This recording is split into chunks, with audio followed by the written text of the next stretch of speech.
Hola, hola, ¿cómo están? Buen día. Buenos días, chef.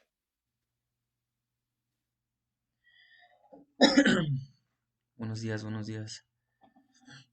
Chef, Mande. me está fallando un poco la señal por ciento y salgo varias veces de la aplicación. Sí, sí, no te preocupes. Sí, ahora sí que yo Gracias, te chef. acepto, ¿va? No, no hay problema. Sí. Pum, pum, pum, pum, pum, pum.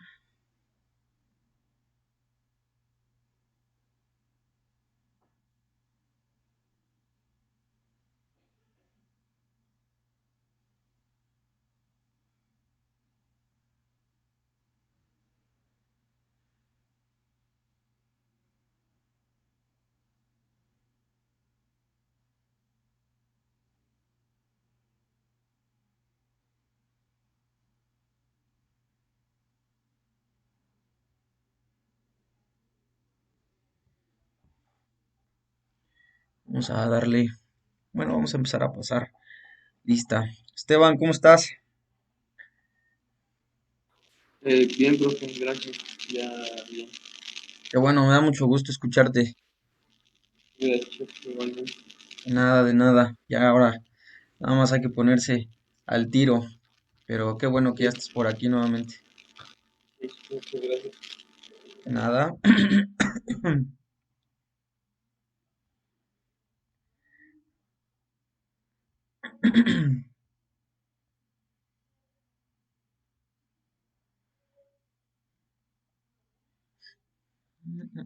Ok. Bien, vamos a pasar listita de lo que viene el resto.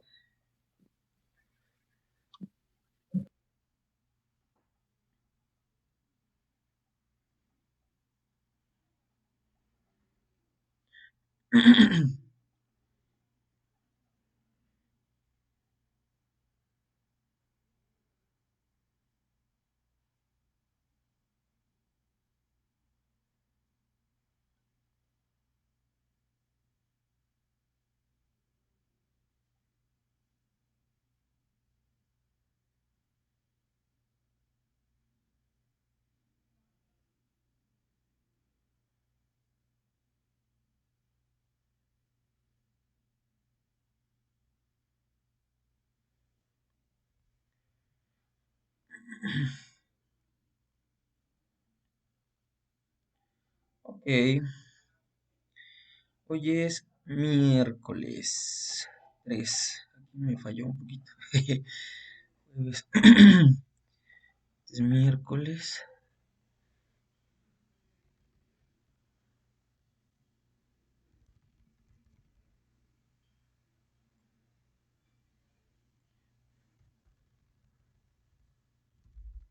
Jueves. Miércoles.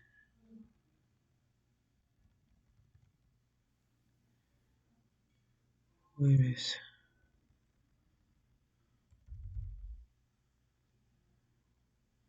Miércoles.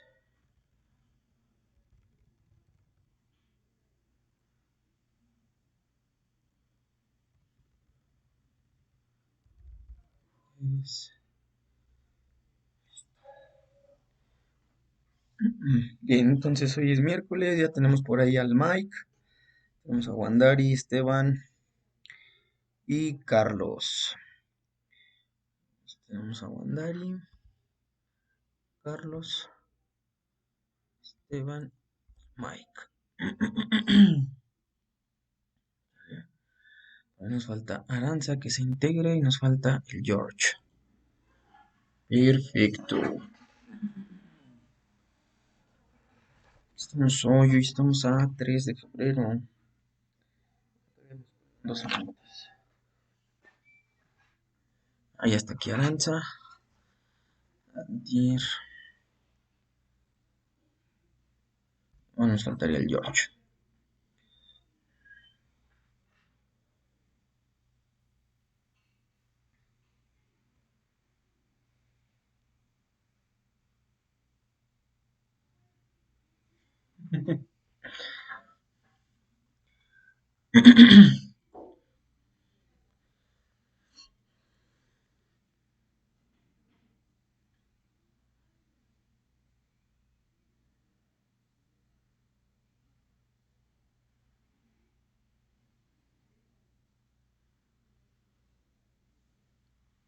Bien, vamos a empezar.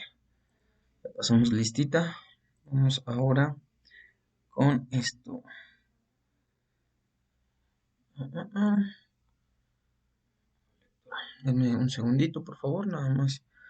Un mensaje rápido.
Ahora sí. Estábamos en la 150 y cachito. Ahorita les digo. En la 160 más o menos. Perfecto, estábamos por aquí. Vamos a un poco de volumen. ¿Sí me escuchan bien, chicos? O sea, ¿el audio se escucha bien?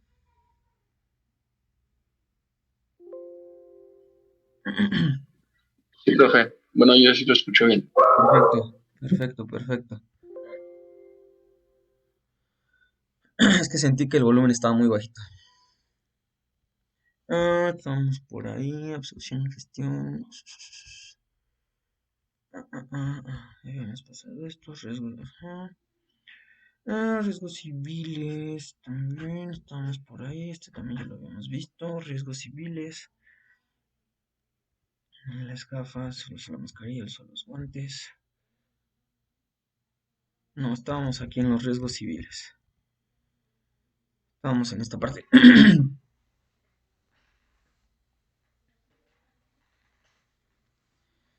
Bien, ok, vamos a retomar desde esta parte, no solo para recordar un poquito. La semana pasada estuvimos viendo un poco de lo que fueron los agentes químicos, ajá, sobre reactivos químicos.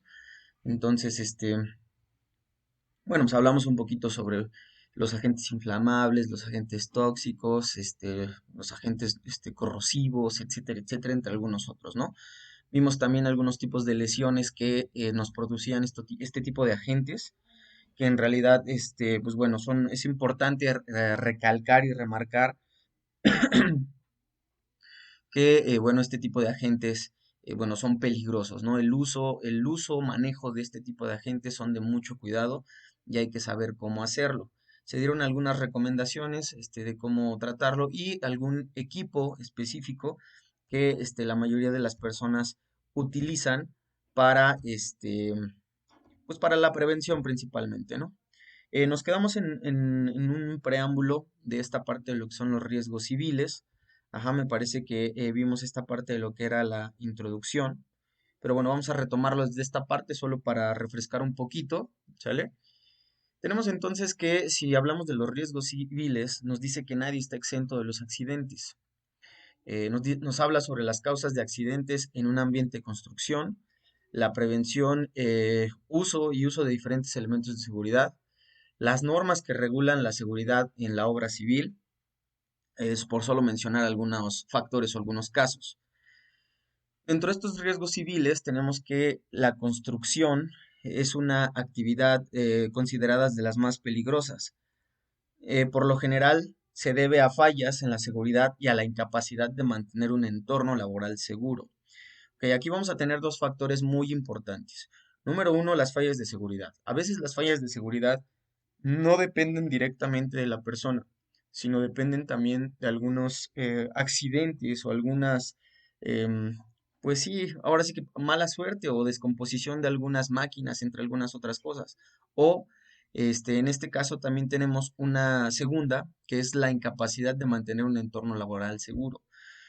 Esto conlleva, o el entorno de todo esto es demasiado amplio, porque va desde una mala planeación, desde decirle a alguien que ponga, no sé, tal cosa y resulta que estuvo mal, o decir, simplemente no tener cuidado con el manejo de algunos materiales, entre algunas otras cosas, ¿no? Entonces, bueno, vamos a tener que esos van a ser de los dos factores más importantes donde van a existir riesgos para los civiles. Ok, tenemos entonces que para los riesgos o dentro de los riesgos civiles existen diferentes causas. Estas causas como tal, tenemos, permítame un momento. Bien, estas causas como tal, encontramos algunas como condiciones de trabajo que son peligrosas, las imprudencias de los trabajadores. Número uno, a ver, vamos a ir desglosando algunos de estos porque son de se puede decir como de los casos más importantes. Ujú. En este caso, si hablamos de las condiciones de trabajo, cuando nos dice que son peligrosas, hablemos de que puede ser trabajo en las alturas, como tenemos ahí en las fotografías. Pueden ser que a lo mejor, no sé, estén en la orilla o colgados de un cable o algo por el estilo, ¿no? Estamos hablando de que el riesgo pueda ser inminente.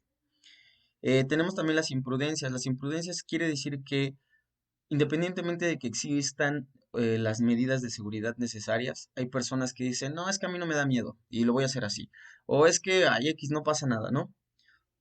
Creo que también es importante saber distinguir ese tipo de cosas y saber que la imprudencia es uno de los factores que a veces puede ocasionar, pues, en este caso, accidentes, ¿no?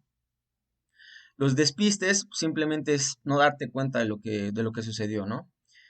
Personas valentonadas, eso siempre lo hay, personas que dicen que no les da miedo y que no, que eso es para niñas. Eso regularmente, digo, yo lo he escuchado y familiares también que han trabajado en obras o cosas de ese tipo.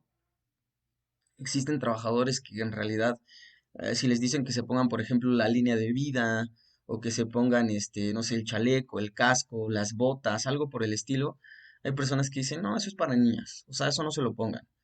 Realmente lo que están haciendo es creerse muy valientes, pero al final de cuentas, cuando sucede un accidente, eh, ahí es donde, ahora sí que ahí es donde les dices, no, pues no que era para niñas, pero bueno, no tiene que suceder de esa forma, se tiene que capacitar de mejor forma al personal para que pues no tenga ese tipo de actividades. Eh, la ignorancia de las leyes que contemplan la seguridad, bueno, es lo que les mencionaba. A veces hay quienes leen sus reglamentos, hay quienes leen sus manuales, hay quienes no lo hacen. O sea, simplemente dicen, ok, sí, ya me lo sé, pero al final de cuentas no se sabe nada, ¿no? También no se vale ignorar este tipo de cosas porque si no, no van a saber cómo actuar en el momento indicado. Negligencia de las empresas constructoras. Ok, la parte negligente tiene que ver mucho con los jefes. Los jefes, o sea, tienen que ser muy conscientes que en realidad están trabajando con la vida, con la integridad, con el bienestar de sus trabajadores, de sus colaboradores. O sea, en realidad sí tienen que ser muy conscientes para eso y tienen que poner hincapié en que se deben de cuidar, en que tienen que hacer caso al reglamento, en que tienen que usar todo el equipo de seguridad, etcétera, etcétera. O sea, la negligencia de los jefes a veces resulta en accidentes o resulta en casos mortales. Y materiales que no son aptos. A veces los materiales, cuando hablamos de materiales que no son aptos, también hablamos de que, o sea, en realidad, vamos a suponer, no sé, se me ocurren unos guantes de tal tipo, ¿no? A lo mejor, estás manejando, vamos a suponer, estás, trabajando con concreto, ¿no? Y a lo mejor es concreto pues, que irrita y que a lo mejor, no sé, daña mucho la piel. ¿no? Es un concreto pues, muy fuerte, supongámoslo así. Entonces, a lo mejor el tipo de guante no es el adecuado. Y se le penetra la humedad, y pues aún así te penetra y te irrita las manos, entre algunas otras cosas, ¿sale? Y a veces son los costos que se ahorran las empresas, porque por conseguir un material más barato dicen, bueno, sirven para lo mismo, ujú, pero a final de cuentas no estás contando con la protección necesaria para el trabajador.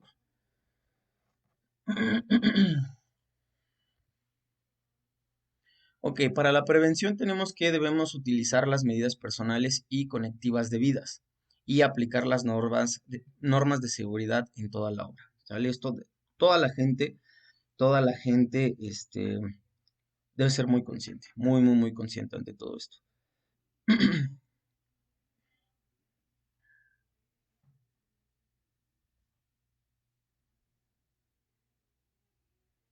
Luego, riesgos civiles.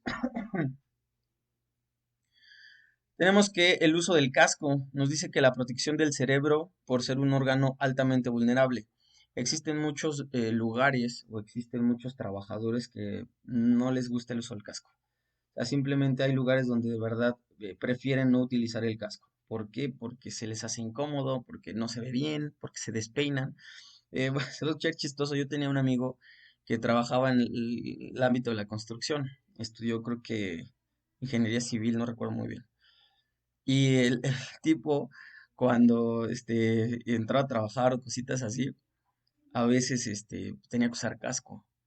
Y luego, por X razón, nos veíamos, no sé, en la tarde pues, para comer o algo por el estilo. Y el vato siempre andaba arreglándose así el cabello, ¿no? O sea, siempre estaba así como acomodando el cabello. Y yo le decía, ¿y ahora tú qué onda? Ah, y siempre traía su peinecito. Y me dice, dice, es que me patea usar casco, dice, ahí en la construcción, dice, estamos usando casco y no me gusta, dice, porque me despeino, y dice, y además ni pasa nada, y no sé qué, o sea, independientemente que era ingeniero civil, pues imagínense esa parte donde tú digas, o sea, ¿cómo crees? Tienes que usarlo, ¿no? Pero no, para él era incómodo porque se despeinaba. Pero bueno, entonces lo ideal es que se tiene que usar el casco para tratar de, pues sí, para evitar, ¿no? Que en realidad puedas, lastimarte. El uso de las gafas también es importante. Cuando hablamos del uso de las gafas, hay que también, remarcar que cada gafa, o bueno, cada tipo de lentes son especiales para cada actividad. No todos los lentes se utilizan para lo mismo. Regularmente en el caso de la construcción, eh, en el caso de la construcción depende mucho, por ejemplo, de la zona donde tú estés trabajando.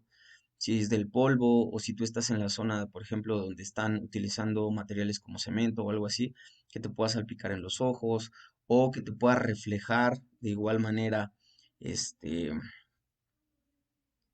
¿cómo se llama? El sol, te pueda lastimar, puedas tambalear, te puedas caer, no sé. O sea, hay diferentes funciones. Por ejemplo, aquí nada más nos dice que no dañen las partículas el polvo, líquidos, humo y vapores tóxicos. O sea, esa es una de las tantas cosas. Pero en realidad, el uso de los lentes, ay Dios, el uso de los lentes va a depender, pues, de diferentes factores. Y entonces, esos factores son los que nosotros debemos de tomar cuenta. En cuenta, perdón. Eso de la mascarilla nos dice que se debe cuidar las vías respiratorias del polvo y humo tóxico, entre algunos otros factores. Recordemos que existen mascarillas de diferente tipo, no todas las mascarillas son iguales.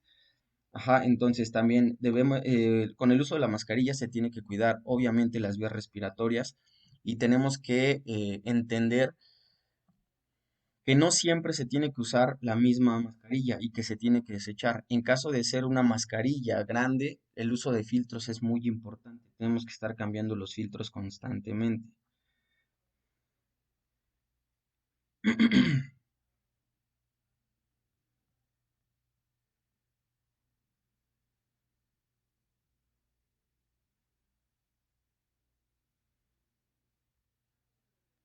El uso de los guantes, lo que yo les mencionaba hace un momento, nos dice la tercera parte de los accidentes es por el no usar guantes adecuados. ¿Sale? El uso del guante es muy importante. bueno, hoy en día se ha tornado muy importante. Anteriormente no era como un factor que tú dijeras, ay, voy a usar guantes. No, pero hoy en día sí se ha utilizado, bueno, se ha enfocado mucho al uso de los guantes. Ahora, los guantes de trabajo, hay una variedad impresionante. Digo, si ustedes van, por ejemplo, a una ferretería o a una tienda donde se pongan todo ese tipo de materiales, ¿no? Hay guantes de todo tipo, de todos colores y de todos materiales.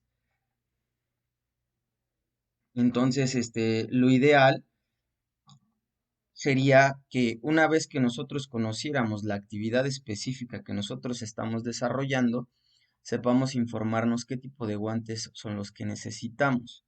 De hecho, hay empresas que se encargan mucho em, de la integridad del trabajador, ¿sale? Bueno, solo por mencionar, tengo un tío que trabaja en una empresa que se puede decir que es como de mantenimiento y limpieza. Y esta empresa literal pues les da todo y los cuida mucho. Si se enferman, les da así, no sé, de descanso 3, 4 días, una semana, ¿no? Por ejemplo, a ellos les dan todo, les dan botas, les dan ropa de trabajo, les dan cubrebocas, les dan caretas, les dan cascos, les dan guantes según el tipo de actividad que estén desarrollando, les dan gafas, anteojos y según igual la actividad es el tipo de gafas, es el tipo de botas, entre algunas otras cosas, ¿no? Y en realidad tienen que ver eso, porque por ejemplo, si ellos están usando guantes y no sé, a lapso de un mes, 2 meses, sus guantes ya no están en buen estado, literal se dirigen con su gerente y le dicen, ¿sabes qué? Mira, ya se me rompieron. Ah, ok, dámelos y yo te repongo otros. Y les dan otros nuevos, ¿no? Y así sucesivamente. Obviamente hay empresas este, que se preocupan mucho por esa parte. O sea, el hecho de que el trabajador se sienta a gusto, que el trabajador esté contento con lo que esté haciendo, a veces se cree que es como que está de más, ¿no? Pero en realidad nunca está de más. Ahora sí que son partes también como de la cultura empresarial. O sea, si tú tienes a tus trabajadores contentos, si tus trabajadores están felices de hacer el trabajo por el que les estás pagando, lo van a hacer de mejor forma. Entonces, qué mejor tenerlos protegidos, qué mejor tenerlos en buen estado para que tampoco estés pagando a lo mejor operaciones o estés pagando gastos innecesarios en el seguro, donde en realidad por accidentes, por descuidos o por no tener el equipo adecuado, pueden suceder, ¿no? Entonces, el uso de los guantes también se convirtió en un factor porque el cuidado de las manos es importante, ¿sale? Por otro lado, tenemos el uso de las botas, ¿sale? En el uso de las botas, en el uso de las botas, igual, va a depender, no son lo mismo las botas de un jardinero, las botas de la construcción, las botas de a lo mejor de un senderista, de las botas de a lo mejor no lo sé, ¿sale? A lo mejor de un personal de limpieza como tal, no es lo mismo. Entonces, cada bota tiene que estar adecuada para su función. Por ejemplo, las imágenes que tenemos ahí, o bueno, nos dice que son para evitar los resbalones, los pinchazos, entre algunas otras cosas. Y como las imágenes que tenemos ahí, tenemos que, por ejemplo, nos deben de proteger de materiales pesados, las famosas botas de casquillo, que son para el área de la construcción, dado que a lo mejor cargan vigas, que cargan, pues no sé, se me ocurren bloques de cemento, entre algunas otras cosas, evitar que tengamos un accidente en los pies, porque en realidad sí llega a suceder. El hecho de que estés involucrado todo el tiempo cargando cosas y moviendo cosas de aquí para allá, no te exenta a que no puedas tener un accidente de este tipo. Entonces, lo ideal es que se cuente con el material correcto, se cuente con todo el equipo necesario para que se pueda evitar toda esta situación. Los riesgos civiles. Dentro de los riesgos civiles tenemos el uso del cinturón. En este caso, nos dice que si se trabaja en las alturas es necesario usar cinturón amarrado a un anclaje seguro. Este cinturón, nosotros lo conocemos como arnés, ¿sale? Este arnés, pues nos va a ayudar a sentirnos seguros para trabajar en las alturas. La mayoría de los trabajadores de las alturas, por ejemplo, algunos trabajadores de construcción, algunos trabajadores de limpieza, pintores, entre algunos otros, utilizan mucho este tipo de equipo. Es un equipo que va literalmente amarrado entre las piernas, la cintura y la espalda en forma de chaleco. Y por la parte de atrás lleva un gancho y este gancho se le conoce como línea de vida. Esta línea de vida lleva otro gancho que va por la parte de arriba y va enganchado a ¿cómo se le dice? Pues como a un arnés fijo, ¿sale? Como a un gancho fijo, el cual va a soportar nuestro peso, ¿sale? Dame un segundito.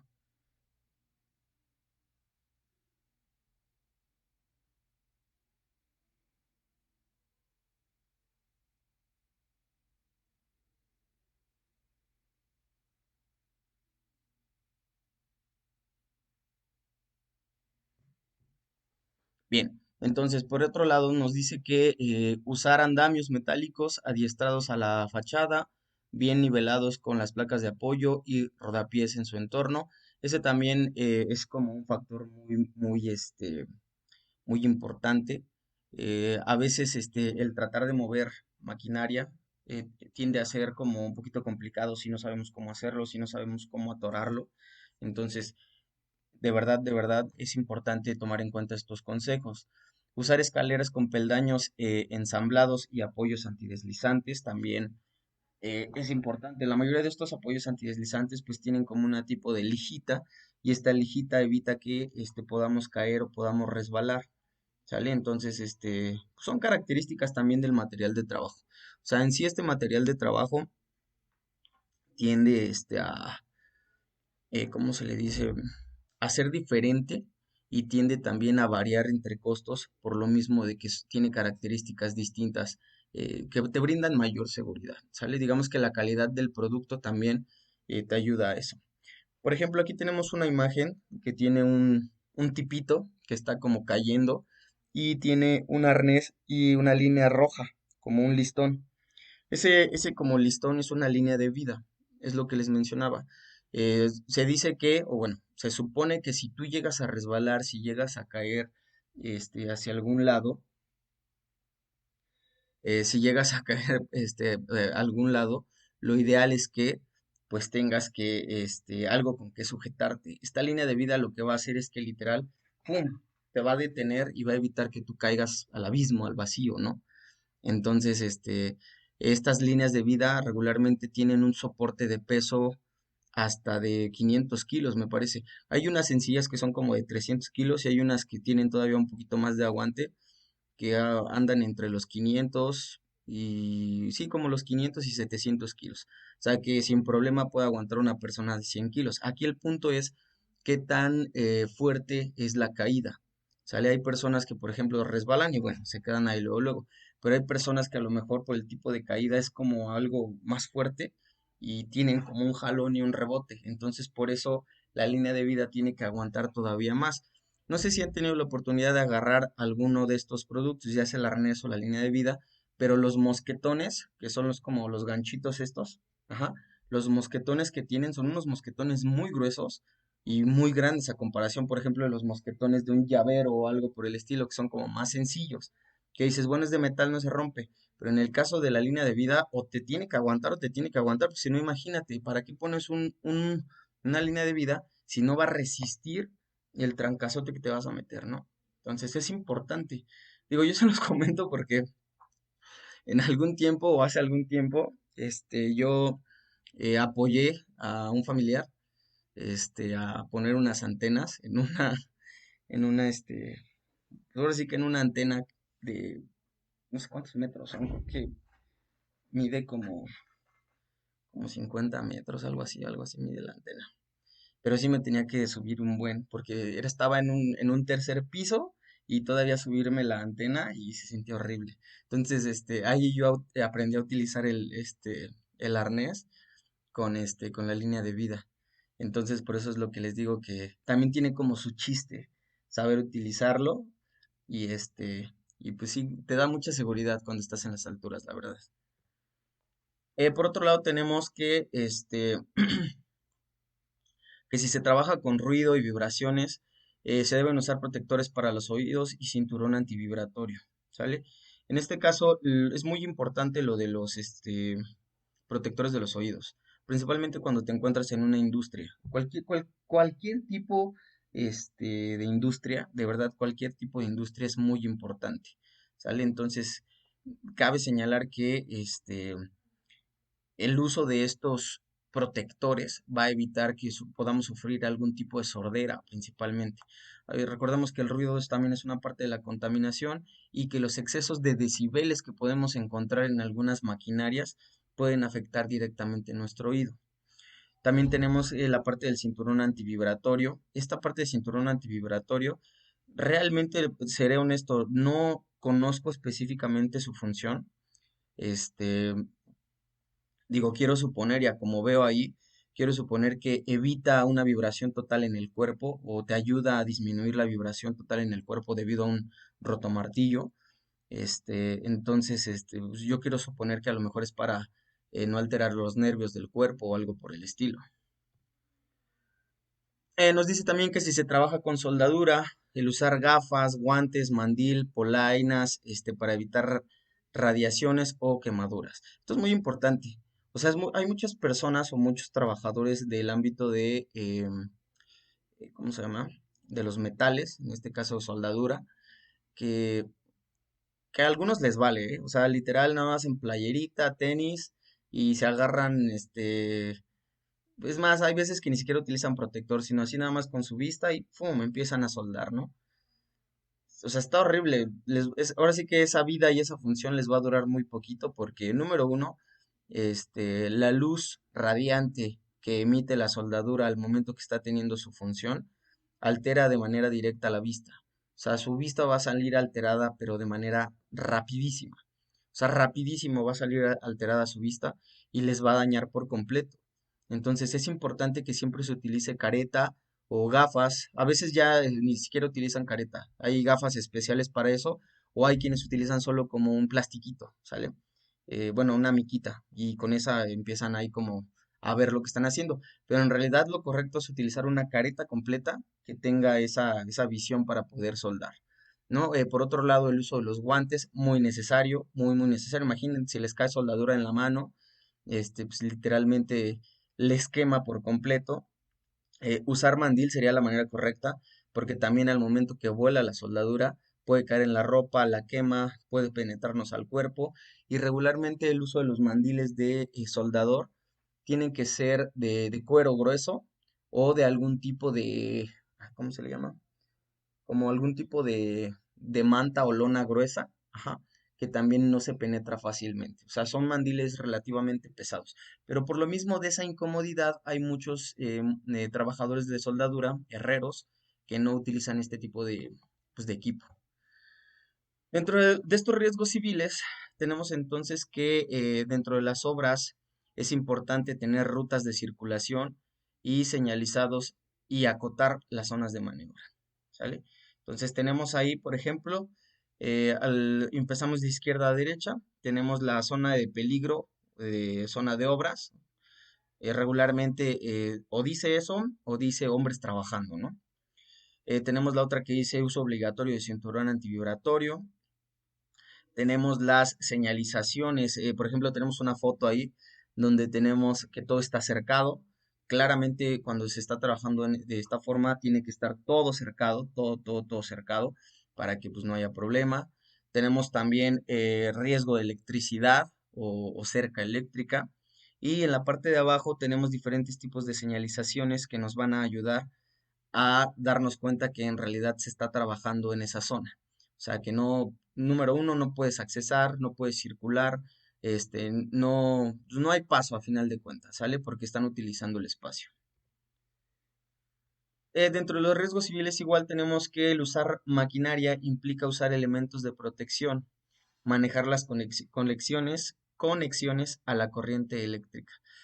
Esto es un desastre. O sea, creo que también debemos aprender no solo en la construcción, sino en todos lados, el hecho de tener unas conexiones como las que tenemos ahí es de lo más riesgoso del mundo, ¿sale? Ahora sí que esto es un preámbulo, lo que aparece en la imagen es un preámbulo de un posible corto y un incendio, así de simple. ¿Sale? ¿Por qué? Porque imagínense el estar cruzando tanta energía eléctrica con tantas conexiones en un solo espacio. La verdad es que es muy peligroso, muy, muy peligroso. A veces a la gente le da flojera o a las personas les da pereza en realidad tener más conexiones en casa o poder llevar una extensión hacia allá, otra extensión hacia allá y poder hacer tus conexiones de manera correcta. Para ellos es más fácil poner así de un multicontacto y ahí poner todo, multicontacto sobre multicontacto sobre multicontacto y de ahí ya conectas todo, ¿no? Y que te van a decir, ay, pero pues es que cada uno tiene su espacio. Pues sí, pero al final de cuentas la circulación de energía eléctrica en un solo espacio tan pequeño implica accidentes y hay que tener cuidado con eso. Otros también señalamientos importantes, tener el no ingerir el alcohol, medicamentos o drogas y no situarse debajo de una carga ni adelante, ¿sale? Entonces ahí tenemos algunos señalamientos en esta parte, principalmente los de las drogas y los del alcohol, que también es muy importante, aunque desgraciadamente cuando hablamos desde el punto de vista de las obras, hay obras y hay trabajadores que lo hacen. O sea, y también todavía hay algunos patrones que lo permiten. Entonces, también viene desde el punto de vista o desde arriba. Si el patrón te da, es permisible, pues lo van a hacer. Pero si desde arriba el patrón o la empresa, dentro del reglamento está que dentro de la construcción no tienen que hacer ese tipo de cosas, pues definitivamente no va a suceder. También nos dice que cuando se hacen excavaciones, usar protecciones con tableros para evitar el derrumbe, señalizar para evitar las caídas. ¿Sale? Entonces, este tipo de señalamientos donde regularmente están en las carreteras, sale el que va el automóvil y aparece una montaña y están como cayendo cositas, ¿no? Eso quiere decir que están trabajando sobre esa carretera o bien la parte de la caída de la montaña, donde regularmente están poniendo tela y esa tela le ponen cemento y le ponen como unos anclajes y esos anclajes son los que van a impedir que exista un derrumbe, pero mientras se está trabajando existen este tipo de señalizaciones. ¿Sale? Dentro de los riesgos civiles existen diferentes normativas, las cuales obviamente pues van a proteger al trabajador dentro de México. Por una parte encontramos la Ley de Seguridad y Salud Ocupacional de 1970. Tenemos la norma G050, el Reglamento de Construcciones para el Distrito Federal y otras entidades, especificaciones de construcción para reducir riesgos de terceros, las normas tecnológicas de la edificación, la guía técnica para la evaluación y prevención de los riesgos relativos a las obras de construcción, las notas técnicas de prevención, las NTP, editadas por el Instituto Nacional de Seguridad e Higiene en el Trabajo, las normas UNE en aplicación, ¿sale? O sea, si nos damos cuenta, hay diferentes normativas que protegen los riesgos civiles o riesgos de la construcción.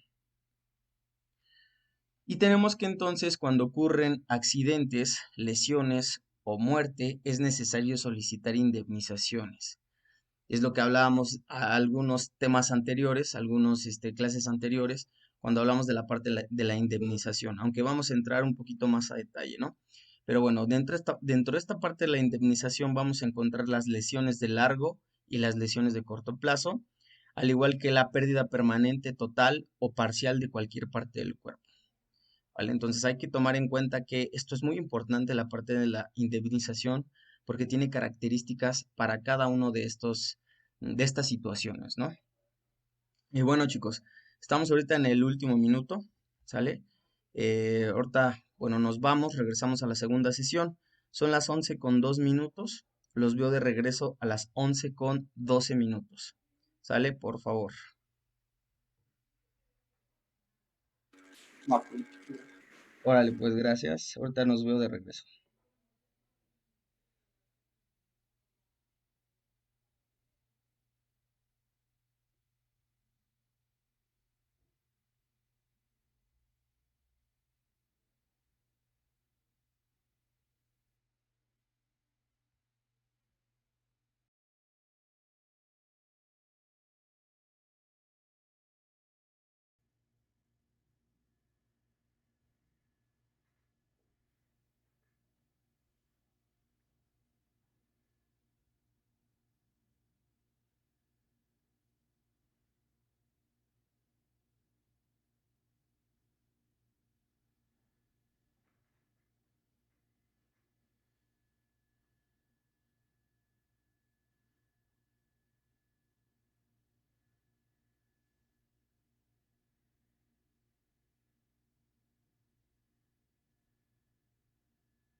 Vamos a esperar a que se integre alguno de sus compañeros.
Bien, vamos a seguir entonces donde nos habíamos quedado, chicos.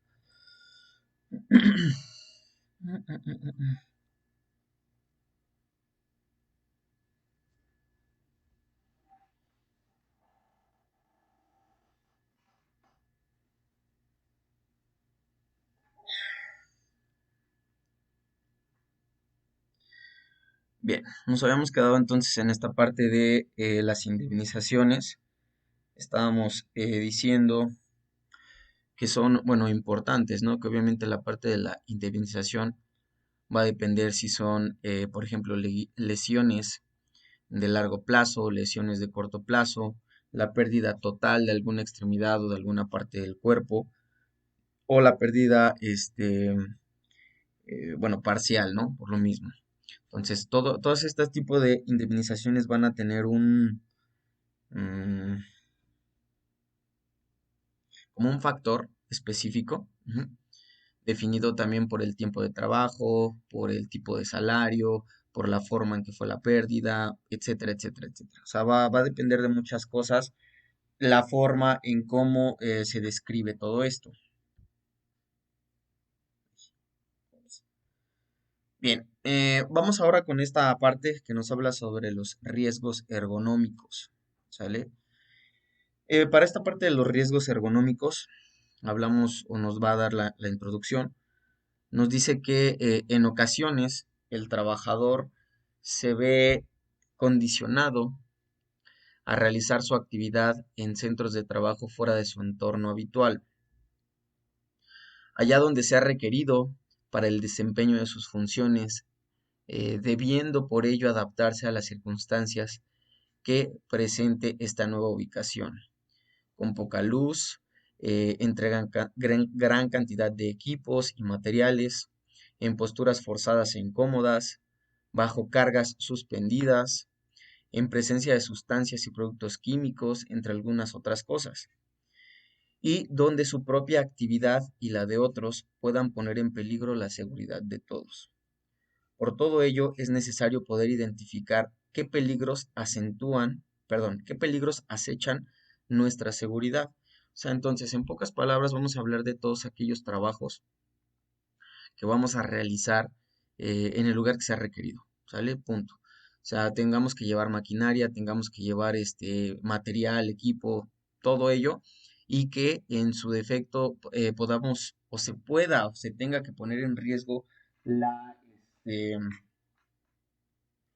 ¿cómo se llama? Se tenga que poner en riesgo pues la integridad de las personas, ¿no? Entonces es importante también distinguir eso. Nos dice que definición de riesgos ergonómicos, nos dice que son los factores de riesgo que involucran objetos, puestos de trabajo, máquinas y equipos. Estos son sobre esfuerzo físico, em, perdón, expresé mal, no es sobre esfuerzo, sino sobre esfuerzo, ¿sale? El sobreesfuerzo físico, el manejo de cargas, las posturas, el entorno del trabajo, diseño de sillas, comandos, superficies, relaciones de trabajo, entre algunas otras cosas, ¿sale? Entonces vamos a tener que, todas estas características, bueno, entre algunas más, ¿no? Todos estos factores de riesgo que involucra todo este tipo de cosas, no solo va a poner en riesgo, por ejemplo, al trabajador o a sus compañeros, sino también al resto del personal que está como alrededor de todo esto. Ahora bien, ¿cuáles son esos factores de riesgo? ¿Sale? Tenemos que saber identificarlos y tenemos que definirlos. Número uno, tenemos los factores biomecánicos. Entre estos factores biomecánicos encontramos los que destacan la repetitividad, la fuerza y la postura. ¿A qué me refiero con repetitividad? Me refiero a que se ejecute una misma función una y otra vez durante horas. Les voy a poner un ejemplo. A lo mejor no está tan acechado a esta parte del riesgo, o bueno, a este tema que estamos ya en ahorita, pero sí nos habla como de lo que habla es una repetitividad. Todas las personas que cosechan, por ejemplo, las personas que trabajan en el campo, que cosechan, se me ocurre a lo mejor calabazas, sandías, papas, no sé, todo lo que se me ocurre que sea de cosecha, realizan un movimiento repetitivo o ejecutan una repetitividad, que es como estar haciendo lo mismo durante horas, 6 horas, 5 horas, 7 horas, que es estar agachados. El estar, digo, no sé si ustedes han tenido la experiencia, de ir a cosechar, pero, bueno, les comento, alguna vez yo lo hice, es horrible, bueno, horrible, o sea, está padre, pero horrible porque como no tienes la experiencia y tu cuerpo no está acostumbrado a hacerlo, el dolor es tremendo. Como todo el tiempo tienes que estar agachado y tienes que estar cosechando y llenando y llevar y es un rollo y es terreno, terreno, terreno, terreno. El dolor de espalda es tremendísimo, o sea, tremendísimo el dolor de espalda. ¿Por qué? Porque como estás ejecutando una sola función durante muchas veces, durante horas, pues sí se vuelve como feíto, se vuelve como, híjole, o sea, la verdad es que la posición te mata. Y el dolor al otro día, y los 2, 3 días, 4 días, es horrible. Y eso siempre lo viven las personas nuevas que se dedican al campo. Los que se dedican de lleno al campo, pues ya, ahora sí que como dicen, ¿no? Ya están curtidos y ya en realidad, pues ya no les duele. Sale la parte de la fuerza, pues ya lo sabemos, cargar a lo mejor. ¿Me dan un segundo, por favor? Sí.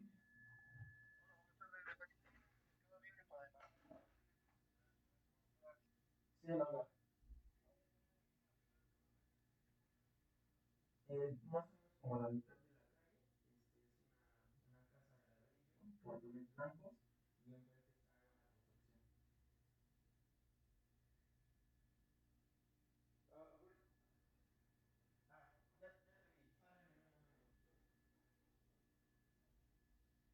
Denme un segundito, chicos, por favor.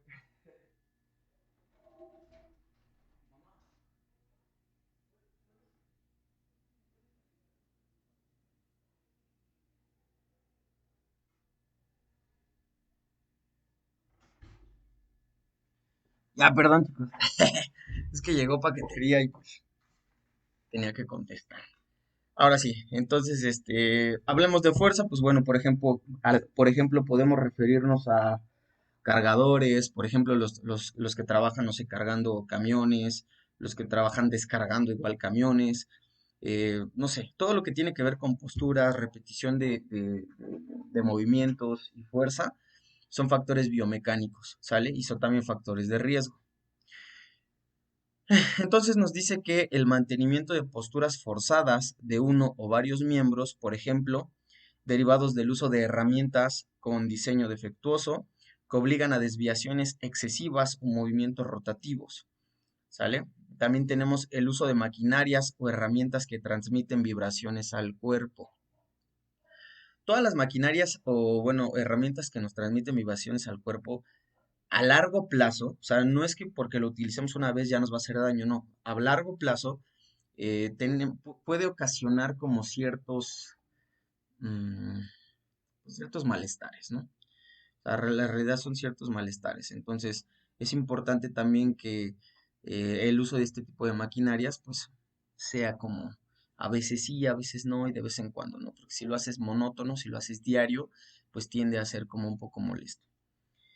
También tenemos los factores posicionales. Dentro de los factores posicionales tenemos el trabajo monótono, la falta de control sobre la propia tarea, las malas relaciones sociales en el trabajo eh, y penosidad percibida o presión de tiempo. ¿Sale? Estos factores psicosociales también van a ser factores de riesgo para el ser humano. Recordemos que igual todo nuestro sistema nervioso se rige como por una tranquilidad, ¿no? Entonces esta tranquilidad se puede ver afectada por distintas cosas, por los nervios, por la presión del trabajo, por las malas relaciones que pueden existir dentro del área de trabajo, entre algunas otras cosas. O sea, sí es importante que nosotros pongamos hincapié en todo esto. Por otro lado, la identificación de los riesgos ergonómicos. Tenemos, por ejemplo, el puesto de trabajo. Número uno, tenemos el espacio y estabilidad en el área del trabajo. Cuando hablamos del espacio del puesto, debe estar adaptado a la altura de los trabajadores, de forma que permita una postura estable y cómoda. El suelo debe tener estabilidad. No se trabajará en posturas forzadas por falta de espacio. Esta parte es muy importante y también quiero que la entendamos aquí como bien. Cuando hablamos de factores de riesgos ergonómicos, también hablamos de aquellos factores, por ejemplo, que nosotros podemos tener en la cocina, que nosotros vamos a decir, ay, ¿cómo crees? O sea, dentro de la cocina, obvio. En esta parte del puesto de trabajo, nos hace referencia específicamente, si hablamos de una cocina, de las mesas de trabajo. Todas las mesas de trabajo, las parrillas, las cocinas, todo eso, deben de tener una altura específica, ¿sale? Esta altura específica debe estar adaptada para que la postura del trabajador, o en este caso del cocinero, no se vea afectada a lo largo de las horas. Cuando hablamos, por ejemplo, de mesas muy bajas, que tengamos que estar trabajando, y más cuando son personas más altas, a veces llega el punto donde se tienen que estar agachando y les duele la espalda. Ajá. O sea, la realidad es que les duele la espalda porque imagínense, la posición de estar parado y estar todavía así y haciendo movimiento, a la larga, pues la espalda duele bastante. Por eso es recomendable que las mesas de trabajo deben estar acondicionadas más o menos a la altura de la cintura de las personas. ¿Para qué? Para que no tengamos que agacharnos y con el solo hecho de bajar la mirada, nosotros podamos estar ejecutando y haciendo las funciones específicas. ¿Sale? Entonces eso es muy importante. Si ustedes van a tener, por ejemplo, un restaurante, si piensan poner poner un restaurante o cocina, lo que sea, eso es algo que deben de tomar en cuenta. La altura de sus mesas es importantísima, de verdad importantísima, ¿vale? La altura de superficie de trabajo, relativo a lo que estábamos hablando, nos dice que la altura del área de trabajo será a nivel del codo, ¿sale? Entonces, estábamos diciendo que más o menos a nivel de la cintura, cuando nosotros flexionamos nuestro codo, si nosotros flexionamos nuestro codo, aquí tenemos la cadera y aquí tenemos la cintura. Cuando flexionamos está a la altura de la cintura, ¿sale? Más o menos a esa altura es donde tienen que estar nuestras mesas de trabajo. ¿Cuáles son las excepciones para este tipo de cosas? Nos dice que los trabajos de precisión, donde el trabajador necesite tener el objeto más cerca de su campo de visión, bueno, eso ya va a depender. Los trabajos de pie que necesitan empleo de fuerza, la superficie de trabajo será por debajo del nivel del brazo. Por ejemplo, no sé, se me ocurre híjole, ese sí no se me ocurre, a ver, por debajo del nivel del brazo. Pues quiero suponer que a lo mejor un herrero, o sea, un herrero no puede tener ellos les llaman burros, ajá, donde tienen así como sus mesas y todo.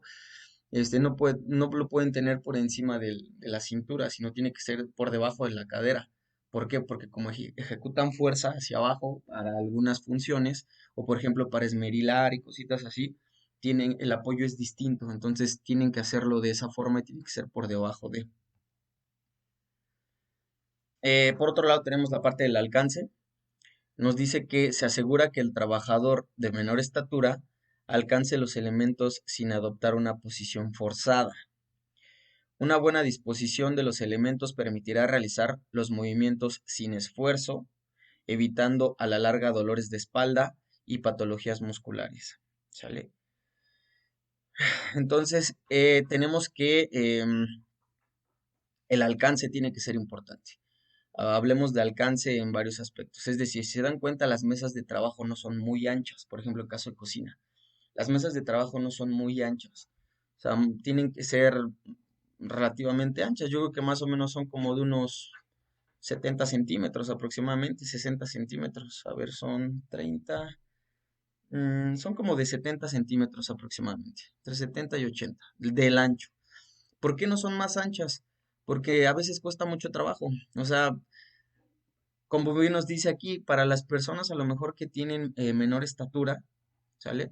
Digo, yo soy de estatura media, pero los que tienen menor estatura no me van a dejar mentir que a veces el tener una mesa muy ancha, pues es casi te montas a la mesa para alcanzar las cosas que están del otro lado, ¿no? Entonces, ese factor también tiene que ser, pues, considerado para que no se esfuercen de esa manera los trabajadores, ¿no? El trabajo de pie nos dice que los trabajadores que desempeñan su trabajo de pie podrán descansar sentándose ocasionalmente.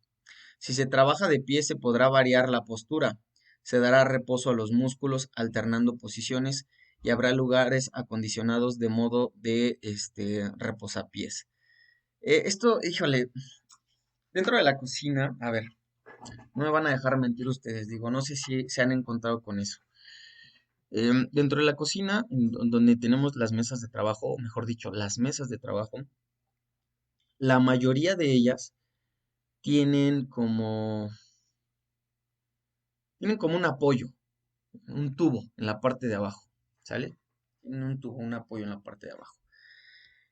Pero aquí, bueno, según las características de riesgos de trabajo, nos dice que lo ideal es que cuando estamos mucho tiempo parados, lo ideal es que cambiamos de postura constantemente para darle descanso a ciertos músculos, ¿sale? Eso es lo ideal.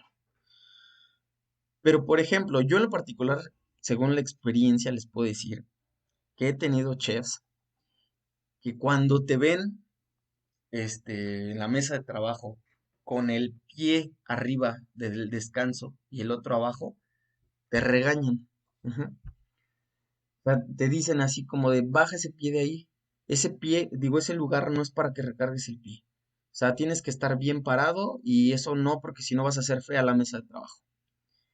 Pero entonces les digo, es contradictorio, porque entonces el reglamento o las reglas, las normatividades de riesgos de trabajo te dicen que el cambio de posición y el descanso de ciertos músculos con el cambio de posición es normal. Y que te diga eso, a lo mejor tu chef es así como de, pues entonces, ¿a quién le hago caso, no? Yo en lo particular les voy a decir que yo sí utilizo ese descanso para subir el pie, porque llega el punto donde en realidad te cansas de una misma postura y subes el pie derecho y después lo cambias y subes el pie izquierdo y así sucesivamente, ¿no? Entonces, pues yo en lo particular les puedo decir que es correcto según las normatividades que estamos viendo, pero bueno, hay chefs que te dicen que bajes el pie de ahí, ¿no? Ahora, aquí también la normatividad te dice es que debes de tener pues algo cerca para poder sentarte. Obviamente dentro de la cocina eso es imposible.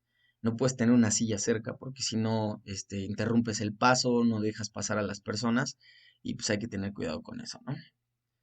De hecho, también, bueno, no sé, esos mismos descansos de las mesas de trabajo a veces se utilizan como banquita. Cuando está relax el asunto, en los restaurantes, algo así, y pues no hay dónde sentarte, literal, pues todos nos sentábamos en esos descansos de las mesas de trabajo, y ya cuando nos hablaban, pues ya nada más nos dábamos la vuelta y utilizábamos la mesa de trabajo, ¿no?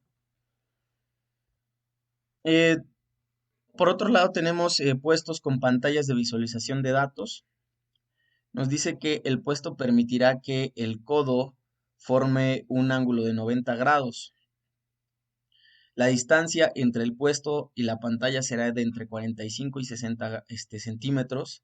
La iluminación general será uniforme y de menor intensidad a la de la pantalla. La altura del teclado será entre los 68 y los 65 centímetros y el asiento será regulable en la altura. Esas son como las recomendaciones, por ejemplo, para todo el personal de oficina, bueno, que pasa mucho tiempo sentado, ¿no? Cuando en realidad son funciones cortas donde vas a estar una hora, hora y media sentado, pues no hay problema. Pero en el caso de los famosos godines o de los oficinistas que están más de 6 7 horas sentados enfrente de la computadora trabajando, ahí sí está cañón el asunto, ¿no? O sea, ahí realmente sí tienen que poner como mucho cuidado, ¿no? Porque a la larga, pues, tanto el brillo de la computadora les hace daño y la postura. De hecho, la mayoría de los trabajadores de oficina sufren muchos dolores del área lumbar, es decir, de la espalda baja o también de la parte de aquí atrás de la espalda, ¿no? Entonces, sí es importante, o hasta en los riñones, porque como a veces no se levantan, casi no toman agua. Entonces es importante tomar mucha agua. La iluminación natural. Cuando hablamos de esta parte de la iluminación natural, tenemos que en el diseño del puesto se procura que los ventanales sean amplios y las instalaciones de vanos en el techo para optimizar la cantidad de iluminación natural que se percibe. La situación de los puestos de trabajo permitirá el aprovechamiento de la luz natural.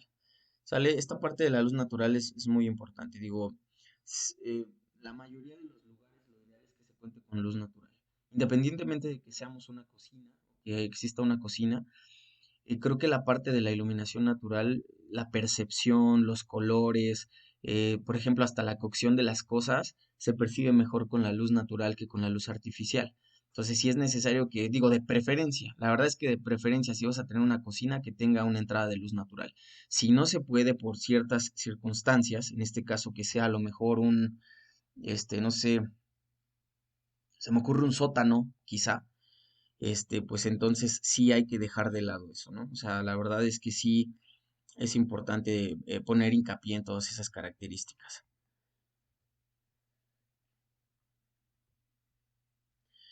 Desde el punto de vista de la iluminación general, tenemos que se combinará el uso de la luz natural y artificial. La iluminación general satisfará la mayoría de las necesidades del lugar de trabajo. Una buena iluminación general es la que permite ver sin dificultad la tarea que que se ha de desempeñar, asegurando un óptimo confort visual. También igual va a depender, ¿no? Va a depender mucho del tipo de trabajo. O sea, quizá el chiste o el punto de que exista iluminación, que lo que puedas ver, em, va a depender mucho del tipo de trabajo que estás haciendo. O sea, porque no es lo mismo tener una iluminación general, por ejemplo, en una oficina que trabaja de tarde, que a lo mejor vas a tener, bueno, tu lámpara y a lo mejor vas a tener tu computadora y tienes buena vista. Puedes anotar, puedes leer cosas. Pero ¿qué pasa? A lo mejor, no sé, se me ocurre con un taller de costura. O sea, el taller de costura que trabaja a lo mejor en la noche necesita una gran iluminación. O sea, forzosamente necesita luz blanca para poder distinguir pues, dónde se hace las costuras, para poder deshilar, para poder hacer cortes, no lo sé. ¿Sale? O sea, todo depende, por ejemplo, del tipo de función que se está ejecutando, el tipo de iluminación que se va a utilizar. Si se va a utilizar luz blanca, si se va a utilizar luz amarilla, si se va a utilizar luz cercana al área de trabajo o un poco pegada al techo, que ilumine de manera general, etcétera, etcétera. Bueno, lo que les mencionaba ahorita, la iluminación localizada, se dispondrá de iluminación adecuada a cada área. O sea, eso va a depender ya también. Independientemente de que exista una iluminación general, hay máquinas, como ahí lo vemos, que necesitan una iluminación específica. Por ejemplo, aquí tenemos ¿cómo se llama? Un taladro industrial. Y regularmente hay unas máquinas como esas, como esos taladros, que justamente donde está el foco, bueno, mentira, donde está la broca, donde baja la broca, tienen un foco. Y ese foco es ahora sí que literalmente es una luz focal que te alumbra al área donde se va a perforar, donde se va a taladrar. Entonces eso te permite también visualizar de manera concreta que se esté taladrando el área específica que tú quieres y que no estés taladrando otra área que no es. ¿Sale? Son características que tienen algunas cosas. Por ejemplo, las máquinas de coser también algunas tienen eso, que cuando se está cosiendo iluminan el área que se está cosiendo para que no te falle. Tenemos otro que es el confort térmico. Nos habla que existen cambios de temperatura, en este caso excesivos hacia el calor o hacia el frío. Tenemos que se protegerá al trabajador de superficies o equipos muy calientes o muy fríos. Cuando no pueda evitarse la exposición, a minimizar el tiempo requerido y los efectos. Se evitarán los cambios bruscos de la temperatura. Esto va a depender igual. En el caso de las cocinas, o sea, les pongo ejemplos de las cocinas. Principalmente cuando hablamos, por ejemplo, de cocinas grandes, muy, muy grandes, de algunos restaurantes o específicamente de hoteles. De hoteles donde tenemos a lo mejor cocina fría, cocina caliente, el área de panadería, el área de pastelería. Tenemos, no sé, la cámara fría para verduras, frutas y verduras, la cámara fría para embutidos, no sé, huevo, quesos, entre algunas otras cosas, lácteos, la cámara de carnicería, la cámara de congelación, bla, bla, bla, bla, bla, bla, bla, bla. ¿Sale? O sea, cuando tenemos todas estas características, hay reglamentos específicos, hay normatividades específicas que se tienen que respetar, ¿sale? En el caso, por ejemplo, de las cocinas, las cámaras frías, existen chamarras. Forzosamente, yo recuerdo, por ejemplo, en los hoteles, en todas las entradas, literalmente en la puerta de la cámara fría, siempre había una chamarra. Y la normatividad te decía que tenías que usar la chamarra. Si el subchef te veía o el supervisor te veía que entrabas a la cámara sin utilizar la chamarra, te regañaba. O sea, literal era así de, oye, ¿por qué entraste a la cámara? Aquí está la chamarra, necesitas ponértela. Y más como estábamos en una zona cálida, digo, sí, en una zona cálida, en una playa, pues imagínate, o sea, el clima es muy cálido y de repente te metes hacia el frío, entonces puedes tener ahí puedes enfermar rápidamente, pues, ¿no? Y no se diga, por ejemplo, para la cámara de congelación. O sea, en cámara de congelación había una chamarra todavía más gruesa y más pesada. Y literalmente ahí era sumamente forzoso utilizar la chamarra cuando entrabas a cámara de congelación. Forzoso, forzoso, forzoso. Porque si no recibía regaños. Y por todos, ¿eh? O sea, realmente hasta el encargado de carnicería, el que estaba en la parte de carnicería en congelación, si él te mandaba por cosas a cámara, te decía, ponte la chamarra. Y tú así de, ay, pues entro rápido, no importa, ponte la chamarra, sales y dejas la chamarra en el lugar. Ok, ¿no? Y digamos que tienes que adaptarte a la forma de trabajo, ¿sale? Y bueno, así sucesivamente. Lo mismo pasa, por ejemplo, no sé, los que trabajan en la panadería, la pastelería, el uso forzoso de los guantes para cargar las charolas, bla, bla, bla, bla, bla. O sea, son como muchas cosas que tienen que ver con el confort térmico, hablando de calor, hablando de frío, y el impacto que se tiene o que debe tener estos dentro de nuestra área de trabajo. Dejen conecto mi lap porque ya va a morir. Mm,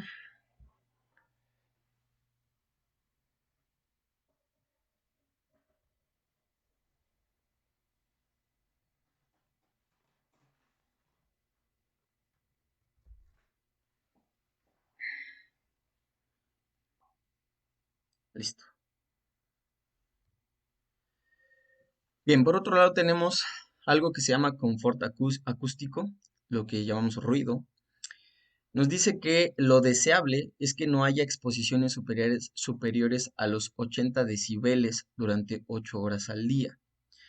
Dejando a un lado las magnitudes, un ruido es molesto cuando interfiere con la conversación o cuando no nos deja oír algo que deseamos escuchar. ¿Sale? Esta parte de los decibeles es muy importante. Yo honestamente no recordaba cuál era la cantidad necesaria de decibeles, pero bueno, aquí lo tenemos. Los ruidos superiores a los 80 decibeles se vuelven muy molestos y perjudiciales para el oído humano, y más cuando se expone durante mucho tiempo. Como todo, el cuerpo a veces tiende a aguantar como ciertas cosas, dentro de ellas es el ruido. Por ejemplo, si nosotros vamos a un concierto, regularmente un concierto te puede durar, no sé, máximo 4 horas, ¿no? Un concierto básico, 4 horas, ¿no?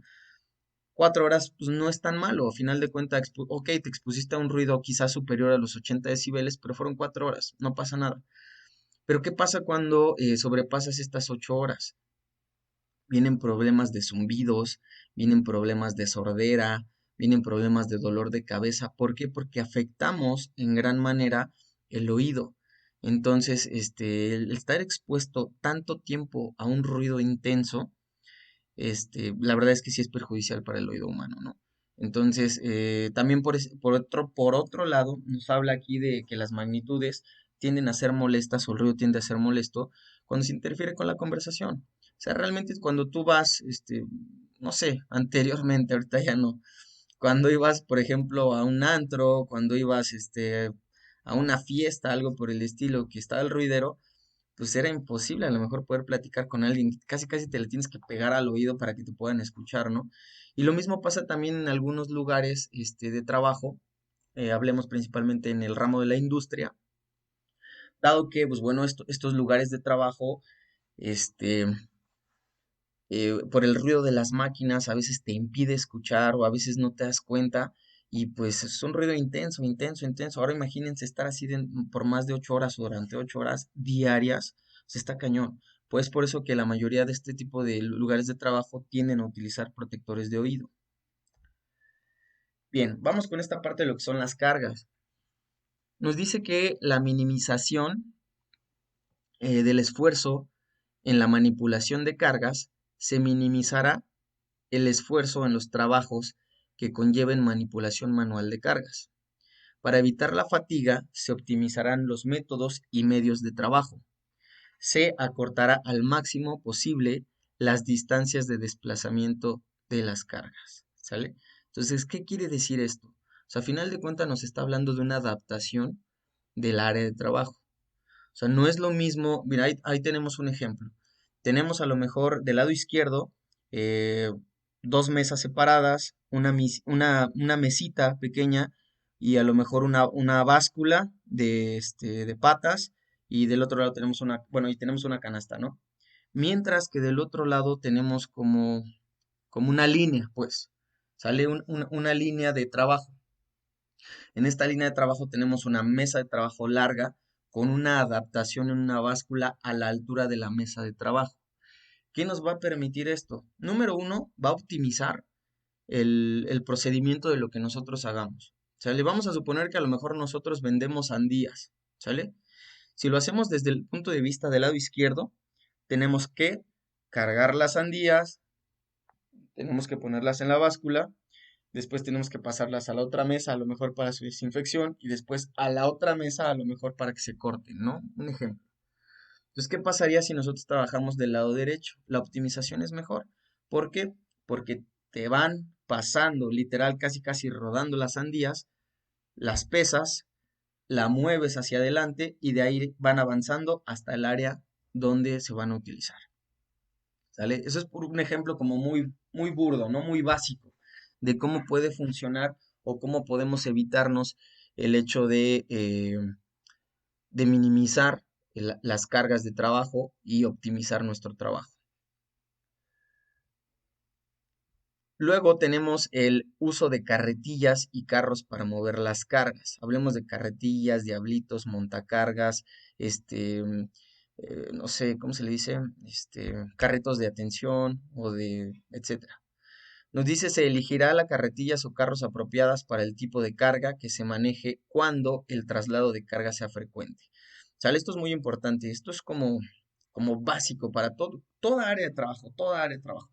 Si vamos a un supermercado, vamos a encontrar diablitos, vamos a encontrar racks con llantitas, vamos a encontrar mesas de apoyo con llantitas, vamos a encontrar los famosos montacargas, todo ese tipo de cosas. ¿Por qué? Porque si no, imagínense, el personal que trabaja, por ejemplo, en un súper, el estar acomodando cajas, el estar acomodando esto, el otro, y llevarlo hasta el otro lado del supermercado, etcétera, etcétera, la verdad es que es muy pesado. O sea, yo creo que ni la persona más fuerte aguantaría un trabajo de ese tipo diario.